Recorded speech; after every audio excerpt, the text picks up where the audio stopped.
नमस्कार, मैं हूं आपके साथ कविता राणा। 28 फरवरी से मिडिल ईस्ट में भड़की युद्ध की चिंगारी ने न सिर्फ ईरान को जलाना शुरू कर दिया है, बल्कि युद्ध की इसी अग्नि में अमेरिका और इजराइल की तबाही भी दिखने लगी है। हालात इस कदर भयावह हैं कि इस भीषण युद्ध की चपेट में तमाम खाड़ी देश आ चुके हैं और इसी कड़ी में अगला नंबर पाकिस्तान का हो सकता है। हैरानी इस बात की है कि जो पाकिस्तान इस वक्त सोचे तालिबान से डायरेक्ट वॉर में है, बलूचिस्तान में जिन्हें खूनी संघर्ष करना पड़ रहा है, जिनका खुद का खैबर पख्तूनख्वा हिस्सा अलग होने की कगार पर है, वो पाकिस्तान अमेरिका ईरान के बीच शांति दूत बनने की कोशिश कर रहा है। हैरानी इस बात की है कि सोचिए, जो पाकिस्तान इस वक्त तालिबान से डायरेक्ट वॉर में है, बलूचिस्तान में जिन्हें खूनी संघर्ष करना पड़ रहा है, जिनका खुद का खैबर पख्तूनख्वा हिस्सा अलग होने की कगार पर खड़ा है, वो पाकिस्तान अमेरिका ईरान के बीच शांति दूत बनने की कोशिश कर रहा है। हालांकि उसकी ये दिखावे वाली कोशिशें सफल नहीं होने वाली है, क्योंकि पाकिस्तान की नियति में ही इसी साल बटना कटना दोनों लिखा है।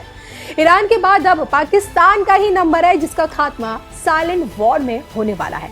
और इसी के साथ एक बार फिर गुरुजी डॉक्टर राज की भविष्यवाणी सत्यता की कसौटी पर नजर आएगी। और इसी पर देखिए आज की ये सबसे स्पेशल रिपोर्ट।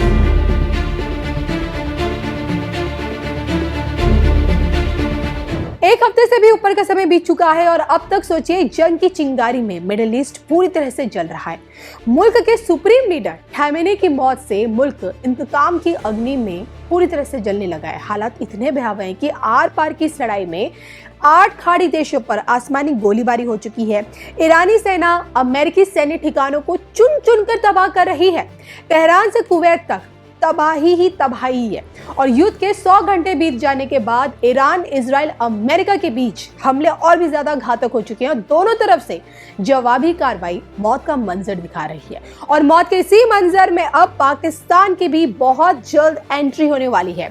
आखिर क्यों ईरान, अमेरिका, इजराइल की इस जंग को पाकिस्तान से जोड़ा जा रहा है, ये बताने से पहले आप पाकिस्तान के टुकड़े टुकड़े में बट जाने वाली भविष्यवाणी सुनिए, जो आज से ठीक 7 महीने पहले ज्योतिषाचार्य गुरुजी डॉक्टर राज जी ने की थी।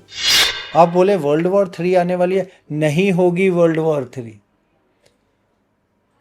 आप ही के पॉडकास्ट में कैमरे पे बोल रहे हैं, ऑन रिकॉर्ड बोल रहे हैं, वर्ल्ड वॉर 3 नाम की कोई चीज नहीं होगी। जो वॉर होगी वो बहुत साइलेंट वॉर होगी। वो कैसे होगी अभी आपको एक एक करके हम समझाते जा रहे हैं, जिसमें पाकिस्तान भी बहुत बड़ा प्रेशर पॉइंट में है। अगले साल मार्च के बाद अप्रैल और मई के अंदर पाकिस्तान अपना एक हिस्सा गवा देगा। इसको गवाएगा, हम उस प्रेडिक्शन पे नहीं जा रहे, हम पॉलिटिकल चीज़ों पे नहीं जा रहे, हम ये नहीं करें कि हम ले लेंगे, कोई ना कोई ले लेगा। पाकिस्तान का एक हिस्सा पाकिस्तान से अलग हो जाएगा, चाहे पीओके हो या फिर बलूचिस्तान, कोई भी हो। Okay sir. हम उसके अंदर कैसी उसमें प्रेडिक्शंस में नहीं जा रहे, हम पॉलिटिकल प्रेडिक्शंस में नहीं है। तो एक हिस्सा पाकिस्तान अगले साल गवा देगा, चाहे छोटा सा गवाए, लेकिन गवाएगा सर। वर्ल्ड वॉर 3 नहीं हो रही है। वर्ल्ड वॉर 3 की जगह बायोलॉजिकल वॉर होगी। तो कहीं ना कहीं कोई डैमेज पॉइंट्स आएंगे, कोई ना कोई ऐसा बैक्टीरिया या फंगस डिस्कवर होगा और कहीं ना कहीं एलियन कॉन्टैक्ट या फिर स्पेस वॉर्स में कहीं ना कहीं हम पहुंचेंगे, क्योंकि आकाश एलिमेंट ट्रिगर शुरू हो रहा है। ये फर्स्ट पॉइंट है ट्रिगर का, अभी शुरू हुआ है। 8 साल है, बहुत लंबा टाइम है जी। तो ये सारे प्रोसेस अभी शुरू हुए, आगे आगे बढ़ेंगे ही, कम नहीं होंगे। महाभारत का इसीलिए एग्जाम्पल दिया था। महाभारत का सबसे बड़ा एग्जाम्पल देने का रीज़न ये था, महाभारत में पूरे वर्ल्ड की पॉपुलेशन ऑलमोस्ट 70% कम हो गई थी, इतने लोग मरे थे जी। तो यहाँ पे भी पॉपुलेशन श्रिंकेज आपको साथ में एक्सप्लेन कर रहे हैं, रीज़न आपको भी साथ में एक्सप्लेन कर रहे हैं। तो लेकिन वो 7 ग्रह अभी एक लाइन में नहीं आए हैं, 7 आने हैं एक में। महाभारत में 7 आए थे एक साथ, एक लाइन में जी, एक लाइन में, जो वेद व्यास जी ने व्याख्या करी थी। वो नक्षत्र अभी नहीं लगे हैं। तो युद्ध की अग्नि में जल रहा आज का ईरान अपनी जवाबी कार्रवाई में देखिए अब तक जिन 8 देशों में मौजूद अमेरिकी मिलिट्री ठिकानों को हमला कर रहा है, उनको अपना निशाना बना चुका है, उसमें सऊदी अरब शामिल है। और इस युद्ध में सोचिए, ईरान ने सऊदी पर ड्रोन और मिसाइल दोनों से हमला किया है। हालांकि खुद को सऊदी की ढाल बताने वाला पाकिस्तान कुछ नहीं कर पाया। जैसे पिछले साल पाकिस्तान और सऊदी अरब के बीच जो स्ट्रेटेजिक म्यूचुअल डिफेंस एग्रीमेंट हुआ, उसके चलते देश पर हमला होगा तो दूसरा देश उसके बचाव में उतरेगा। यानी कि अब तक पाकिस्तान को सऊदी अरब के बचाव में उतर जाना चाहा था, लेकिन पाकिस्तान सऊदी के बचाव में कहीं नजर नहीं आया।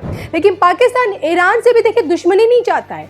हालांकि पाकिस्तान के विदेश मंत्री इशाक डार खुद को शांति दूत बनाकर ये दावा जरूर करते हैं कि पाकिस्तान बीच का रास्ता निकालने में लगा हुआ है। दावा कर रहे हैं कि भाई ईरान ने इस्लामाबाद से गारंटी मांगी है कि सऊदी जमीन का इस्तेमाल ईरान के खिलाफ हमलों के लिए ना किया जाए। लेकिन इन सब के बीच सोचिए इजराइल का क्या, जिसके लिए ये बर्दाश्त से बाहर है कि किसी भी इस्लामिक मुल्क के पास न्यूक्लियर बम हो, क्योंकि वो ये मानते हैं इजराइल वाले कि इससे उनकी खुद की बर्बादी हो सकती है, और जिस कारण उसने ईरान के खिलाफ जंग छेड़ी। और इसी कड़ी में पाकिस्तान का भी नंबर आ सकता है, जो ना सिर्फ पूरी तरह से इस वक्त पूरी दुनिया में एक कट्टर मुस्लिम देश है, बल्कि परमाणु हथियारों से भी संपन्न है। इसके अलावा सोचिए, जो पाकिस्तान खुद को अमेरिका का अपना सबसे अच्छा दोस्त बताता आया है, उसकी ढाल भी नहीं बन पाया है। 100 बात की एक बात ये निकलती है कि आज का पाकिस्तान दोनों तरफ से घिरा हुआ है। ईरान की पावर के आगे ना ही अपना सिर उठा सकता है और ना ही सऊदी अरब की मदद के लिए आगे आ सकता है। हालांकि सऊदी की तरफ से डिफेंस एग्रीमेंट के इस्तेमाल का ऐलान हो चुका है, और यही कारण है कि साइलेंट वॉर में उसका खात्मा लिखा हुआ है, क्योंकि इस युद्ध के चलते पाकिस्तान की जो शेयर मार्केट है वो पूरी तरह से धड़ाम हो चुकी है, भगदड़ मच गई है उसमें। मुल्क में महंगाई ने जनता का गला घोटना और भी ज्यादा शुरू कर दिया है, और इजराइल की आंखों में सोचिए पहले से ही पाकिस्तान हमेशा से खटकता रहा है। और इन्हीं हालातों को देखते हुए ये कयास लगाए जा रहे हैं कि अब इस युद्ध की जो चिंगारी है वो पाकिस्तान को न सिर्फ जलाकर खाक कर देगी, बल्कि पाकिस्तान को भी कई हिस्सों में बांट कर रख देगी। लेकिन आप क्या सोचते हैं, पाकिस्तान का जो बंटना, उसके कटने की जो बार बार भविष्यवाणी भारत की जमीन से होती आई है, क्या उस भविष्यवाणी के सत्य होने का समय इस वक्त आ गया है? कमेंट करके बताइएगा जरूर।